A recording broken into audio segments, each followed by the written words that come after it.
Una sa listahan ay ang Ceres Liner, isang haligi ng pampasaherong transportasyon sa Visayas at bahagi ng Mindanao. Itinatag ito noong 1968 ni Ricardo at Olivia Yanson sa Bacolod City bilang isang simpleng serbisyong pantawid bayan. Mula noon, lumago ang kumpanya at naging bahagi ng mas malaking organisasyong kilala bilang Yanson Group of Bus Companies. Araw-araw, higit 4,800 bus mula sa Yanson Group, kabilang ang mga bus ng Ceres Liner ang bumabiyahe sa mga pangunahing ruta ng Western Visayas tulad ng Bacolod, Iloilo, at Dumaguete, at may operasyon din sa ilang bahagi ng Cebu at Mindanao. Ang kanilang fleet ay binubuo ng mga bus mula sa Isuzu, Hino, Yutong, at Ginglong na may tatlong klase ng serbisyo gaya ng Ordinary, Aircon, at ang kanilang premium brand na Ceres Tours na kilala sa komportableng upuan at maayos na serbisyo. Sa kasalukuyan, pinamumunuan ni Leo Ray Yanson bilang Chief Executive Officer ng Volucar Transit Incorporated, ang pangunahing kumpanya sa likod ng Ceres Liner. Mula Visayas, pumunta naman tayo sa Mindanao kung saan nangingibabaw ang Rural Transit of Mindanao Incorporated,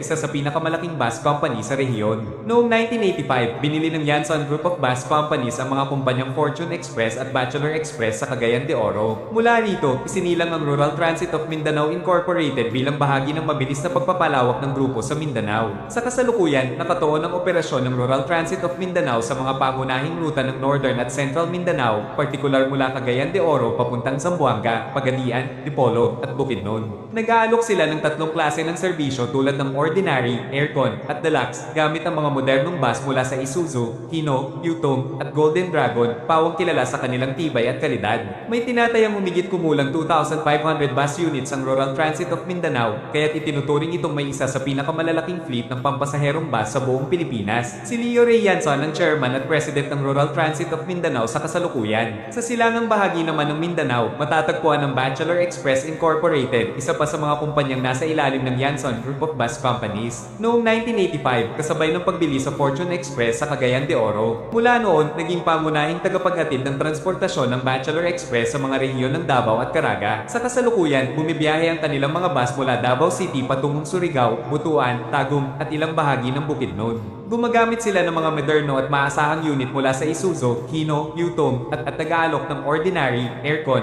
at sa ilang piling ruta, Executive Class na may reclining seats para sa mas komportableng biyahe. May tinatayang humigit kumulang 2,500 bus units ang Bachelor Express na tampok din sa malaking fleet ng Yanson Group sa buong Mindanao. Sa kasalukuyan, nananatiling pinuno ng Bachelor Express si Leo Ray Yanson bilang President at CEO. Samantala, sa Luzon, hindi may kakaila ang impluensya ng Victory Liner, isang tunay na haligi ng pampasaherong transportasyon sa hilagang bahagi ng bansa. Itinatag ito noong 1945 ni Jose Isaac Hernandez, isang dating mekaniko, sa layuning gawing mas madali at maayos ang pagbibiyahe mula Maynila patungong mga probinsya sa hilagang Luzon. Mula sa iilang military surplus trucks na ginamit matapos ang digmaan, lumago ang Victory Liner bilang isa sa pinakakilalang at pinagkakatiwalaang bus company sa Pilipinas. Sa kasalukuyan, tinatayang may mahigit 1,000 bus units ang Victory Liner na bumabaybay sa mga pangunahing ruta mula Metro Manila patungong Pangasinan, Tarlac, Baguio, Zambales, Isabela, at Tuguegarao. Ang kanilang mga bus ay gawa ng Isuzu, Fuso, Higer, Hyundai, at MAN na may iba't ibang klase ng serbisyo mula sa regular aircon hanggang sa deluxe, at ang kanilang kilalang first class na may kasamang CR, Wi-Fi, at mas malapad at reclinable na upuan para sa komportableng biyahe. Pinamumunuan ito ngayon ni Marivic Hernandez del Pilar, kasapi ng Hernandez family na masigasig na nagpapatuloy sa pamana ng serbisyong maaasahan, malinis, at makabago. Kakibat ng tagumpay ng Victory Liner ang kapatid nitong kumpanya na 5-star bus company na itinatag noong 1983. Isa itong mahalagang bahagi ng Hernandez Transport Group at kilala sa pagbibigay ng mabilis, maaasahan, at malinis na serbisyo sa mga pangunahing ruta sa Luzon. Sa kasalukuyan, may fleet ito na humigit kumulang 800 bus units na bumibiyahe mula Metro Manila papuntang Pangasinan, Nueva Ecija, Tarlac, Isabela, at maging hanggang sa Cagayan Valley. Tulad ng Victory Liner, gumagamit din sila ng mga bus mula sa Isuzu, Hino, Ginglong, at Golden Dragon. Nag-aalok ang 5-star ng regular aircon at deluxe class na serbisyo na parehong kilala sa kalinisan at kaayusan para sa mga pasahero. Pinamumunuan din ito ng mga kasapi ng Hernandez family at nananatiling isa sa mga pangunahing bus companies sa Luzon, lalo na para sa mga biyaherong patungo sa mga lalawigan sa hilaga ng bansa. Sa timog bahagi ng Luzon naman, mga kadani, namamayani ang Del Monte Land Transport Bus Company, isang kumpanyang may makulay at mahaba ng kasaysayan. Nagsimula ito bilang Batangas Laguna Tayabas Bus Company na itinatag ni Max Blaus, isang Amerikanong negosyante na layuning pagdugtungin ang mga lalawigan ng Batangas, Laguna at Tayabas na ngayon Quezon Province sa pamamagitan ng maayos na pampasaherong transportasyon. Noong 2009, matapos bumagsak ang Batangas Laguna Tayabas Bus Company, ito ay binili ng Del Monte Motor Works Incorporated, isang kilalang bus manufacturer sa Pilipinas sa pagmamay-ari ni Narciso Morales. At dito isinilang ang pangalang Del Monte Land Transport Bus Company. Mula noon, ang operasyon ng Del Monte Land Transport Bus Company ay isinailalim sa pamamahala ng Del Monte Motor Works Group na agad nagpatupad ng mas agresibong pagpapalawak at modernisasyon ng kanilang fleet at serbisyo. Sa kasalukuyan, tinatayang may higit sa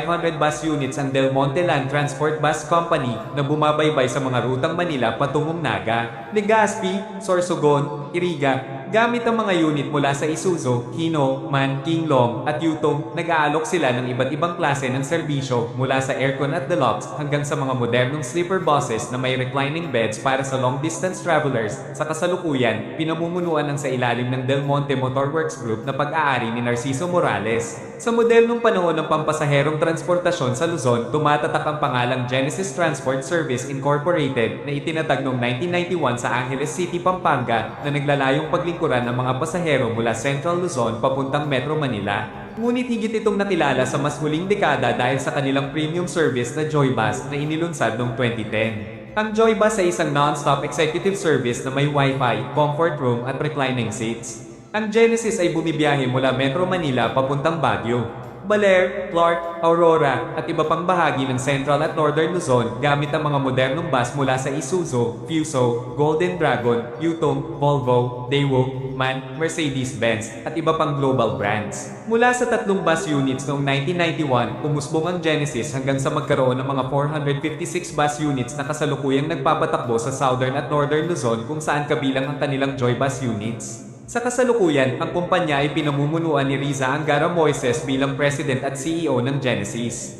Isang kilalang pangalan naman mga kadani sa kanlurang bahagi ng Luzon ay ang Partas Transport Company na itinatag noong July 25, 1989 ni Luis Chavit Singson, dating gobernador ng Ilocos Sur, kasama si Rol Itugo, at sa loob ng mahigit 3 dekada ay naging isa sa mga pinagkakatiwalaang bus companies para sa mga biyaheng patungong norte mula sa mga terminal nila sa Pasay, Cubao, at Sampaloc. Bumibiyahe ang Partas patungong Ilocos Norte, Vigan, Lawag, Pagudpod, Abra, La Union, at Baguio City. Kilala sila sa malinis, mabilis at maasahang serbisyo, kaya't naging paborito ng mga pasahero sa mahahabang biyahe. Sa kasalukuyan, mayroong humigit kumulang na 300 bus units ang fleet ng Partas, karamihan ay mga modern units mula sa Golden Dragon at Zongtong, at ilan ding kumpanya mula sa MAN, Hino, Nissan Diesel, Mitsubishi Fuso, Mercedes-Benz, Hyundai, at Yutong, tanging ilan lamang sa mga brand na ginagamit nila. Sa kasalukuyan mga kadani, patuloy na pinamumunuan ng pamilya Singson ang kumpanya sa pangunguna ni Luis Chavit Singson. Ang Philtranco Service Enterprises Incorporated naman mga kadani ang kinikilala bilang pinakamatandang pampasaherong bus company sa Pilipinas at sa buong Asia. Itinatag ito noong July 14, 1914 ni na Albert L. Aumann at Max Blaus bilang A.L. Aumann Transport Company ALATCO sa Iriga, Camarines Sur. Sa loob ng mahigit isang siglo, naging kilala ang Philtranco sa mga inobasyon sa industriya. Sila ang unang nagpakilala ng air-conditioned coaches, Royal Class na may CR at VCR, at nagsimula rin ng land-sea integration sa mga ruta ng Luzon, Visayas at Mindanao noong dekada 80. May fleet size ang Philtranco na tinatayang nasa 250 bus units na sa tulong ng kanilang modernization program, patuloy silang nagdadagdag ng mas modernong units upang makasabay sa kasalukuyang demand sa transportasyon. Pagkatapos ng pagsubok noong 1970s, muling nabuhay ang kumpanya nang ito'y mabili ng Penta Pacific Realty Corporation noong 1999 sa pamumuno ni Jose Alvarez. Siya ang nagpasimula ng Gold Service buses, pati ang check-in at baggage tagging system na kahalintulad ng sistema sa mga paliparan. Sa kasalukuyan, pinamumunuan ng Philtranco ni Dennis Trajano bilang chairperson at CEO.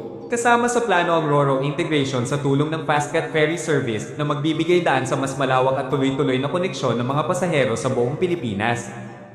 Ang Bicol Isarog Transport System Incorporated, na opisyal na naitatag noong April 19, 2011, ay isa sa mga pinakakilalang kumpanya pagdating sa modernong long-distance bus travel sa Pilipinas. Bagamat mas bata pa ito kumpara sa ibang matagal ng bus companies, mabilis itong lumago at naging matatag na bahagi ng industriya. Itinuturing na bahagi ng Hernandez Group of Companies kasama ang 5-star at First North Luzon Transit sa pamamagitan ng shared terminals at fleet coordination. Gayunpaman, pinamumunuan ito ni Geraldo C. Abanyo na siyang nag-aasikaso ng pang-araw-araw na operasyon. Nagsimula ang Bicol Isarog upang paglingkuran ng mga pasahero sa Bicol Region, ngunit mabilis itong lumawak. Sa ngayon, bumibiyahe ito mula Metro Manila patungong Naga, Legazpi, Catanduanes, Masbate, at maging sa Samar at Leyte gamit ang mga Ro-Ro capable at sleeper units. Ang fleet size ng Bicol Isarog ay tinatayang 220 plus bus units, kabilang ang mga customized sleeper at single-seater na bus na may Wi-Fi, onboard CR, at reclining seats para sa long-distance comfort. Ang Bicol Isarog ay gumagamit ng Scania, Hino, Hyundai, pati na rin sa Higer, Kinglong, Daewoo, at units na custom-built ng 5-star bus body. Isa ang BITSI sa mga nangunguna sa makabago at high-end na bus operation sa bansa at patuloy nitong pinapalawak ang saklaw ng serbisyo upang matugunan ang pangangailangan hindi lamang sa Luzon, kundi pati sa Visayas at Eastern Visayas.